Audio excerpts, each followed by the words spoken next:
প্রথম দিন থেকে দাবি ছিল সন্দীপ ঘোষকে গ্রেপ্তার করতে হবে এবং তাকে জেরা করা হচ্ছিল, তাকে কাস্টাডিতে নিয়ে জেরা করতে হবে।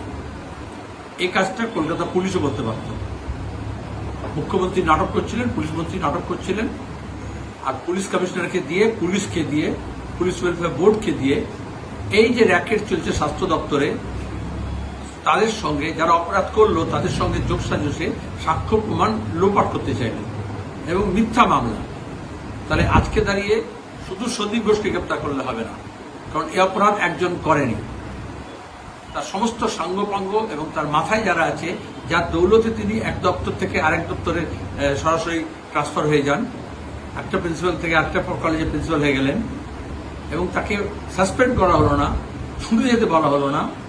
তার মানে তার হাতেও সে যে এত সব করছে তার পেছনে তো একটা মাথা আছে, কারোর হাত আছে, সেটাও খুঁজে বার করতে হবে। যেটাকে উত্তরবঙ্গ লবি বলছি আমরা, নর্থ বেঙ্গল লবি। এবং তার পাশাপাশি কলকাতার পুলিশ কমিশনার আজকেও জুনিয়র ডাক্তাররা বিক্ষোভ দেখাচ্ছে। আগামীকাল বাম ফ্রন্টের তরফ থেকে আমরা মহামিছিলের ডাক দিয়েছি।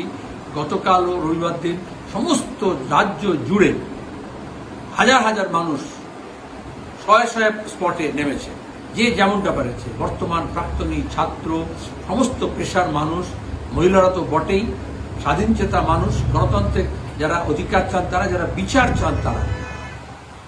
এই আন্দোলন চলবে। আর সিবিআই তাকে গ্রেপ্তার করেছে। একটা প্রশ্ন আমাদের মাথায় থাকে সিবিআই এর পুরনো রেকর্ড দেখে, যে সিবিআই কোন দিকে যাচ্ছে। এখন সন্দীপ ঘোষ কি অপরাধ হিসেবে নিয়েছে না রাজসাক্ষী করবে, সেটা তো স্পষ্ট হচ্ছে না। তো 5 তারিখে যে রিপোর্ট দেবে তাতে স্পষ্ট হবে।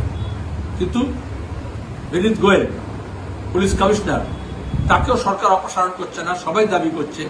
এখনো দাঁড়িয়ে লালবাজার অভিযান হয়েছে এবং আমরা বলেছি আজকে যদি লালবাজার অভিযানে, জুনিয়র ডাক্তারদের এই অভিযানে যেমন মানুষ যোগ দিয়েছেন, সব মানুষের সমর্থন আছে, সেখানে যদি লাঠি, গুলি, কাঁদানে গ্যাস, মস্তানি যদি করা হয় তাহলে গোটা কলকাতা অচল হবে এবং লালবাজার বরাবরের জন্য ঘেরাও হবে।